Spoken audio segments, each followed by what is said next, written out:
আমি যদি মরে যাই, আমার সব ভুলের জন্য ক্ষমা চাই সবার কাছে। ক্ষমা করে দেবেন আমাকে। আমার কয়েকটি ইচ্ছা আছে। আমি মারা যাবার পর আমার লাশ যেন কাউকে দেখতে দেওয়া না হয়। অবশ্যই খুব গোপনে যেন কবর দেওয়া হয়। জানাজা হবে, কিন্তু আমি চাই না কেউ আমাকে আর দেখুক। আর মারা যাওয়ার আগে বড় হজ করার ইচ্ছেও রয়েছে। আপনারা দোয়া করবেন আমার জন্য। আমার নিজের চেষ্টা তো রয়েছেই, সবার দোয়া কাজে লাগে।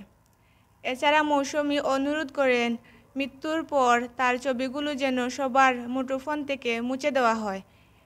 এমনকি টিভি চ্যানেল যেন দুমদারাক্কা কোনো ছবি দেখানো না হয়। চিত্রনায়িকা মৌসুমীর লাশ না দেখা নিয়ে যা বলেন শায়েক আবদুল্লাহ। ফেসবুক পোস্টে তিনি উল্লেখ করেন, আলোচিত এ নায়িকা স্টুডিওতে বসে ক্যামেরার সামনে যখন কথাগুলো বলেন, তখন ক্যামেরার পেছনে কোনো ক্যামেরাম্যান ছিল না। নায়িকাকে নির্জনে বিশেষ কিছু বলার জন্য উপস্থাপক বেরিয়ে গেছিলেন স্টুডিও থেকে।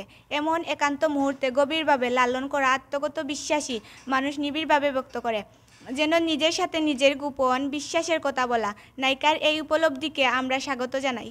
তিনি বলেন, নারীর স্বাধীনতার মুখরোচক স্লোগানে আত্মহারা হয়ে অনেক বোন নারীত্বের কুলস ছেড়ে বাইরে বেরিয়ে আসে, যাকে তারা মুক্তির উজ্জ্বল দীপশিখা ভেবে উন্মুক্ত হন।